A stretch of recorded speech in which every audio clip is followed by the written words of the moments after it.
पहाड़ के ऊपर एक मकान बना हुआ था। उसमें चित्रकला नाम की एक जादूगरनी रहती थी। वह काला जादू जानती थी। पहाड़ के नीचे तलहटी में एक गांव बसा हुआ था, जिस पर जादूगरनी ने अपने जादू से कब्जा किया हुआ था। गांव के लोग जादूगरनी से बहुत डरते थे। उन्हें पता था कि अगर जादूगरनी को गुस्सा आ गया तो अपने जादू से पूरे गांव को खत्म कर सकती है। इसलिए गांव वाले जादूगरनी को खुश करने के लिए उसकी हर बात मानते थे। गांव वाले जितना भी कमाते थे, उसका एक बड़ा हिस्सा जादूगरनी को देना पड़ता था। कई सदियों से यही परंपरा चली आ रही थी। गांव के लोग जवान से बूढ़े होकर मर जाते थे, लेकिन जादूगरनी हमेशा जवान और खूबसूरत बनी रहती थी। इसका राज कोई नहीं जानता था। इसी गांव के एक घर में राकेश नाम का एक बच्चा रहता था। उसके पिता खेत में काम करते करते चल बसे। पिता के मरने के बाद राकेश ने खेती का काम संभाल लिया, लेकिन जितना भी अनाज वह मेहनत करके उगाता था, उसका एक बड़ा हिस्सा जादूगरनी को देना पड़ता था। एक दिन राकेश ने अपनी माँ से कहा, माँ, ऐसे तो हम कभी चैन से रह नहीं पाएंगे। इस जादूगरनी के कारण मेरे पिता की मृत्यु हो गई और अब मैं भी इसकी गुलामी कर रहा हूँ। बेटा, तुझसे पहले भी कई लोगों ने जादूगरनी का विरोध किया, लेकिन उसने अपने जादू से सबको मार डाला। हम कुछ नहीं कर सकते हैं। लेकिन माँ, कोई तो रास्ता होगा इस सब से बाहर निकलने का। बेटा, मेरी बात मान, जैसा चल रहा है चलने दे।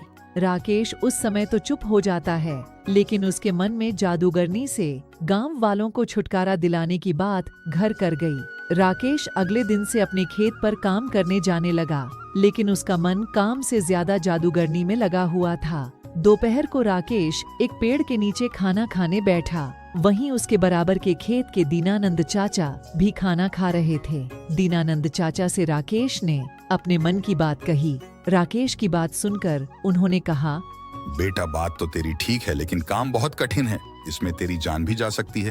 चाचा, अगर गांव वालों को बचाने में मेरी जान भी चली गई तो मुझे खुशी होगी। आप कोई तरीका बताओ। आज से कई साल पहले गांव में एक किसान ने जादूगरनी को मारने की कोशिश की थी, लेकिन जादूगरनी को पता लग गया। फिर जादूगरनी ने उससे बदला लेने के लिए उसका सब कुछ छीन लिया और वह उसे मारने की तैयारी कर रही थी, लेकिन वह पहले ही गांव छोड़कर भाग गया। तुम उससे मिलो, उसका नाम गोपाल है। वह पास ही के एक गांव में रहता है, लेकिन वह किसी से मिलता नहीं है। लेकिन क्यों चाचा? बेटा, उसे डर है कि कहीं जादूगरनी ने उसे मारने के लिए न भेजा हो। राकेश ने सारी बात समझ ली। अगले दिन वह दूसरे गांव चल दिया। वहां वह गोपाल के घर पहुंचा। बहुत विश्वास दिलाने के बाद गोपाल ने राकेश से बात की। मैंने एक बार रात को जादूगरनी के महल में जाकर उसका गला दबाया, जिससे वह सोते सोते मर जाए, लेकिन वह मरी नहीं, क्योंकि उसने अपने प्राण एक तोते में रख रखे हैं। लेकिन ऐसा क्यों चाचा? बात यह है कि जादूगरनी हमेशा जवान और खूबसूरत बने रहना चाहती है, लेकिन उसका जादू अपने ऊपर नहीं चलता। इसलिए उसने उस तोते को पाल रखा है, उसे जादू से जवान बना रखा है।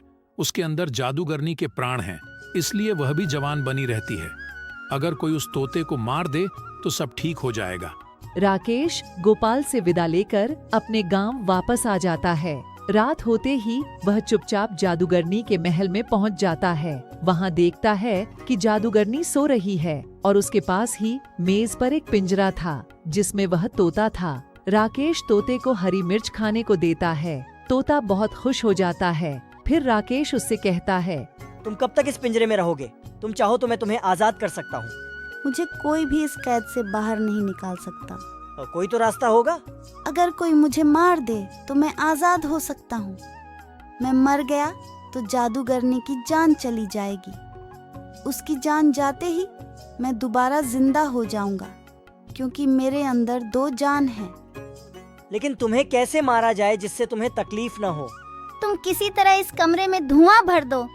दम घुटने से मैं मर जाऊंगा। राकेश सारी बात सुनकर वापस आ जाता है। अगली रात वह जाकर देखता है जादूगरनी सो रही है। वह अपने साथ कुछ लकड़ियां लाता है, उन्हें जलाकर खिड़की से अंदर फेंक देता है। फिर खिड़की बंद कर देता है। धुएं से जादूगरनी उठ जाती है। वह पिंजरे को लेकर बाहर की ओर भागती है, लेकिन राकेश बाहर से दरवाजा बंद कर देता है। कुछ ही देर में तोता मर जाता है। उसके मरते ही जादूगरनी के हाथ से पिंजरा छूट जाता है और वह मर जाती है। यह सब राकेश बाहर से देख रहा था। जादूगरनी के मरते ही वह खिड़की खोलकर अंदर जाता है और पिंजरे को बाहर ले आता है। कुछ ही देर में तोता जिंदा हो जाता है। इस तरह राकेश की हिम्मत और सूझबूझ से गांव वालों को जादूगरनी से छुट्टी मिल जाती है।